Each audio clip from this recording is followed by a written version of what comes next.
今日からまた新しくやっていくんやけど、トライバーからね、やっていきたいと思うんじゃが、おかげさまでね、VTuber ランキングの登録者数で言うと、500位以内に入ったぞ、みんな。494位になったぞ。それが言いたかったんだよ。ほな、トライバーからやっていくで。で、これガシオくん。これやっちゃいけないことやってんねんな。これこのまま繋げていくと、これそのまま持っていってもてるやん。じゃあ、なんか狭く感じ。こういう顔してんのっていう風になるのよ。こういう顔になるから、まるでりょうさんみたいに見えるわけだな。この線が余計なのよ。考えてみーさ。この目のラインからやで、はみ出ていくっていうことはやで。眉毛のラインってどんなもんなのよって話。目よりちょっと手前ぐらいやろ。斜め45度とかになった場合やったら、そんなもう手前なんてはみ出していくほどでもないねん。もうほとんど整列してるわけやな。圧縮かかってるから。斜めに対してこんだけ伸びてたりすると、目の眼光のくぼみの長さとかが短くなってるのかなって見えるわけよ。だから今の状態やったら、すごいここが狭い人に見えるわけよ。隠れるにしてもこのあたりや。あと、ここがでかすぎる。だから、手の甲の部分がでかいと男らしいね。ここを長くして、ずらして、もうちょっと丸みをつける。で、足りないのが、指と指の間の隙間。見比べるとわかるけどもめちゃくちゃごつさが違うやろ。で、ガシノくんも気をつけなきゃいけないのが、首はどうなってんのって話よ。今こうすくんで描いてるやんか。首かって、この辺に見えんのよ。多分みんなも首の付けね、多分この辺に見えてるやろみんな。だから、描く体勢で言うと、本来のポーズで言うと、自撮りしてるわけやろ。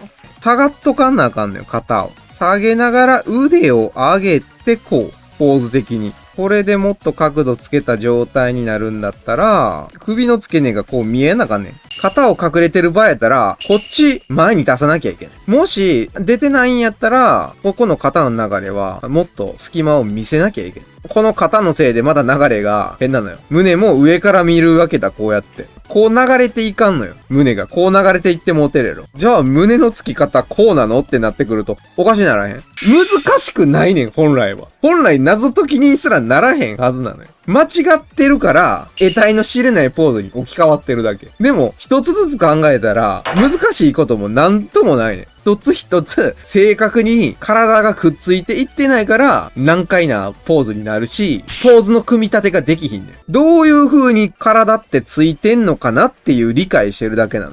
見やずにかけるってこういうことなの。仕組みを理解してるからや。首ってのは頭の真ん中ぐらいについててとか、で、首かって、ただの円柱じゃなくて、こう少し、便器みたいな形してるとか、覚えてるだけやん、一個ずつ一個ずつ。耳の、ただ単に真横にベタってくっついてるわけじゃなくて、少し斜め側についてるとか。毎回そうやって説明してるのに、みんな無視してんねん。こういうとこが一番大事なのに、一個ずつ一個ずつの無視してるから、謎の体が出来上がってしまってん。一つ一つ忠実に守ったら、それだけで勝手にいいのが出来上がってくんねん。みんな人間の体描いてんだからね。まあそういうこっちゃ。このシュバルツってめちゃくちゃ微妙な状態やね。これはね、中級者に陥るイリュージョン現象と言っても過言ではない。みんなさ、こう線引っ張ったらどう思う？ここに首の付け根があるとしたら、頭が少し後ろに引っ込んでるように見えるやろ。影子ちゃん見てもらったらわかるけど、体自体が俯瞰になってるのに、全然首が座ってないやろ。これそのままちょっと、俯瞰になって前かがみになってこうなったらな、頭とか前に出ていくやろ。こういうことや。横から見るとどうなってるかっていうと、こういう状態。なんでこんなことになってるのか。このおでこの部分が、こうなった場合だったら、真下にもうちょっと向くはずやねん。全部向いてから、目だけ上向いてんの。だから俺から見てる目線で言うと、こういう状態。すごい中途半端な状態。首も全部中途半端やから。首が座った場合を想定して考えると、これぐらいになるわけよ。じゃあ、この顔は、顎の選手はこれだけ離れてるから。前かがみになってんね、こう。でも、こうすると何がおかしいのかっていうと、少し首が前に出てるのに対して、上げたいのか上げたくないのかどっちかわからん状態。肩を縮こめて、こんな感じ。顔を少し上に上げてる状態なんだったら、ここの頭頂部ってもっと見えてこやんなあかん。馬耳つく位置とかも全然変わってくるわけだ。首をもっと座らせやんなあかん。体から俯瞰になってんねやったら、もっとこの肩をもっと乗せないとこうやって。いろいろ間違ってんねん、もう。もう一度顔の輪郭からね、勉強し直した方がいい。次。これは腕が短い。ここどうなってんの？これは、誰がどう見ても、こうにしか見えない。そういうシワの形にしかなってないから。手前に曲げるってわかる？手前ってこっち側やで。矢印で言うとこうやで。これどうやって向かってんの？でさ、手前側に向かってるって言うけどさ、スイちゃんが傘持ってるんやろ？もし手前に出たとしよう。手前に出たら余計おかしいけどな。じゃあこれって体の外に出ていってんのかってなるやん。お望み通り書いてあるわ。何ですかこれは。奥側に行かんなんかんねんな、腕が。ということはもうシワ自体の書き方とかも間違ってるわけだな、これ。ここでもうしっかり隠れていかなきゃいけないよな。正しく書いていけば、人はそうにしかならへんねんから。正しく置いていったら、勝手に答えは導き出されていくよな。どれだけ最初の一手から間違ってるかよ。一個間違ったら全部ずれてくねん。だから何のために最初から綺麗に顔描けって言ってるかよ。そういうこっちゃ。次。これって顔が明るくなっただけで、顔に情報量があるってわけじゃないわけだ。だからこれなんか無理やり光らした感じせえへん。わざわざ別にスポットライト浴びる必要なんて特になくて、ここにも十分目立つ光があんねんからさ。光ってる方が綺麗じゃない？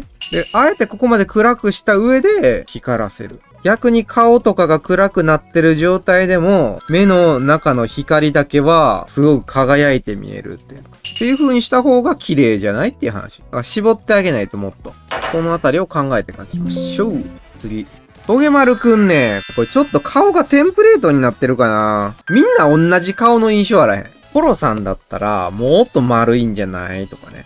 全部同じパターンで描きすぎなのよ。目の中の瞳とかもテンプレになりすぎてんのよ。だって同じ人が描いてるわけじゃないから、ホロライブって。その人の絵柄の個性があるわけだ。統一しちゃったりすると、そこがね、出ないのよ。だからただ目の色変えただけっていうね、印象になり下がっちゃうのよ。自分の描き方があったとしても、自分の描き方でその比率とかに合わせてあげない。顔とかも、もうちょい丸めで描いてあげるとかね。気持ち丸めで描くとかね。とかにしないと、同じ顔になっちゃうわけだ、みんな。つまんない絵になっちゃうから。髪型を変えただけのイラストになっちゃうから。そういうところを気をつけないと。自分の絵柄でも、おかゆんの印象は丸くせんなあかんし、コロネちゃんのちょっと抜けてるような感じとかも、自分の絵柄でちゃんと出さなきゃいけない。そこを忘れちゃいけないよというお話じゃん。終わり。はい、次。これ、メグモグちゃん、目が分かりにくい。黒くなってる目にさらにぐるぐるになってるから分かりにくいね。それだったらもうこれでいい。あまりにもこのぐるぐるってなってると、催眠術かけられてるような目に見えるわけよ。でもこれってただ単に、ドジしちゃいましたっていう目でしょ？それやったら、もう別にこんなぐるぐるする必要もなしに、うるうるさせてる方が可愛くね？でうるうるさせたい時ってのは、目の中に涙が入ってる状態やから、今までやったらしっかりこう輪郭をハイライトで描いてたところを、ちょっとぼかしたりして表現すれば、勝手にうるうる目になるから。ドジしたなーっていうところを見せたいと頭にちょっとこう雑巾かぶせてるとかでもいいと思うね。致命的な間違いがこれ。逆。反転してたか？上下逆さまに書いてたところ。そもそもだってこれっちゅうのは、ただのこういう柄やん。柄が回転することによって見え方が変わんねんから。そもそもこの柄はこうなってなきゃいけないけど、こんな柄ついたほうきってことかって話になってくるわけ。何書かないの？で、これルシオ。これね、一見頑張って書いたなってなるけど、すっげえ悪いことがある。みんなソロプレイすぎる。全員。あまりにもみんな別々なことしすぎなのよ。だから、誰かリンクしてるのかなっていうのがあればいいのよ。ロビンとサンデーも意味わからんやん。見てんのに、どこ見てんねんって感じやん。だから今言った通りに、顔を合わせるだけで、こういう感じにするだけでさ、目線集まっていくやん。今回さ、このピノコにいてさ、クロックボーイをどうたらこうたらみたいな話やったわけやんか。だからこの真ん中にクロックボーイ的なものをなんか置いたりしたら、クロックボーイの争奪戦があるみたいな感じのつなりができるやん。ただみんな好き勝手なことしてるだけっていう。みんな他人なのであるっていう。全く別の目的の人たちがたまたま同じところで落ちていってるみたいな感じ。ってところかな。じゃあ最後、平岡さんですね。これ何を良くしていこうか。やっぱ欲しいなってなるのは、輝いてる感じがやっぱ欲しいなって思うのよな。眩しくないのよな。平岡さんのイラストって。眩しさが欲しいのよ。なんか白とかでやってくれるのいいけど、なんか眩しさがあと一歩足りないのよな。あと一つ突き抜けたコントラストみたいなのが欲しいなって。この背景が全部白いから、上げれるとこがなくなっちゃったみたいな。白いと、やっぱもう周りがもう光ってるせいで、日差しにめちゃくちゃいてる人が目慣れたみたいな感じ。眩しさっていうのは、急に暗いところから窓開けられた感じの印象がやっぱ欲しいと思うのよ。だからそこになってくると、少し色味全体を落としてみて、そこから追加で発光を入れるみたいな。で、このせっかくね、こう光ってるところがあるから、この辺りの色を利用して、顔に集中してもらうみたいな感じかな。目に行ってほしいんやったらせっかくのこのピピピっていってるやつとかを利用して、こう光を入れると顔に目が行きやすくなるんじゃないかなと思いますね。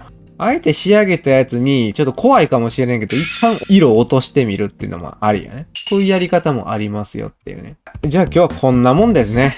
手に正解はないよっていうやつね。よく言うね。